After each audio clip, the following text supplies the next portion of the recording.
क्या आपकी डिलीवरी के बाद भी लोग आपको प्रेग्नेंट समझते हैं? आपकी डिलीवरी के 5-6 महीने हो चुके हैं और उसके बाद भी आपकी जो बेली है वो बहुत प्रोट्यूड है, बहुत निकली हुई है और आपने सडनली ऐसा फील किया है कि आपका डिलीवरी के बाद बैक पेन जो है वो स्टार्ट हो गया है या पहले था तो अब काफी बढ़ चुका है। तो ये सब किस वजह से होता है, आज हम इस बारे में बात करेंगे। So welcome to episode 6 of our postnatal series that is the empowering motherhood.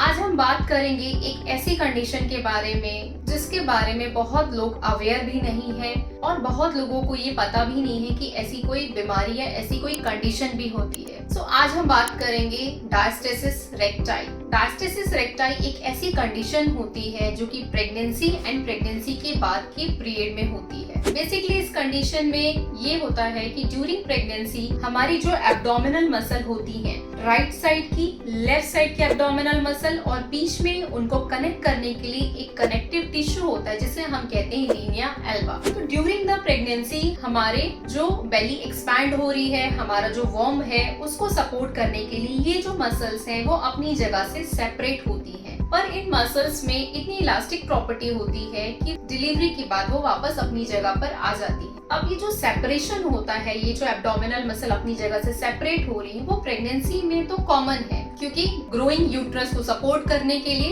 Abdominal जो मसल है वो अपनी जगह से खींचती हैं। जो बीच में कनेक्टिव टिश्यू होता है लीनिया एल्बा, वो भी स्ट्रेच होता है। लेकिन आफ्टर डिलीवरी ये 6 to 8 वीक के बाद वापस अपनी जगह पर आ जाती है। लेकिन कई कंडीशन में ऐसा होता है कि ये एब्डोमिनल मसल वापस अपनी जगह पर आकर ज्वाइन नहीं हो पाती हैं और एब्डोमिनल मसल सेपरेट ही रहती है। तो इसे हम कहते हैं एब्डोमिनल गैप या डायस्टेसिस रेक्टाई। तो डायस्टेसिस रेक्टाई एक ऐसी कंडीशन है जिसमें एब्डोमिनल मसल अपनी जगह पर आ नहीं पाती है। अब बहुत सारी फीमेल्स मेरे पास आती हैं और हमसे ये पूछती हैं कि मेरा जो बेली है, मेरा जो पेट है वो अभी भी 6-7 मंथ की प्रेगनेंसी जैसा लगता है। लोग अभी भी कंफ्यूज होते हैं, पूछते हैं कि आप अभी भी प्रेग्नेंट हैं और मुझे बहुत बैक पेन भी रहने लग गया है। इस कंडीशन में बहुत सारी फीमेल्स ये करती हैं कि उन्हें लगता है कि उनकी बेली निकल गई है और डिलीवरी के बाद वो वापस नहीं गई है, तो उसे कम करने के लिए वो बहुत अलग तरीके की और बहुत गलत एक्सरसाइजेस स्टार्ट कर देती हैं क्योंकि उन्हें भी ये नहीं पता होता है कि कंडीशन की वजह से उनका जो बेली है वो प्रोट्रूड हो चुका है। तो इस सॉल्यूशन को और इस टाइम में अपने बेली को कम करने के लिए वो बहुत ऐसी एक्सरसाइजेस करती हैं जो कि सिचुएशन को और खराब कर देती है। इस समय ये चीज हमें ध्यान रखना बहुत जरूरी है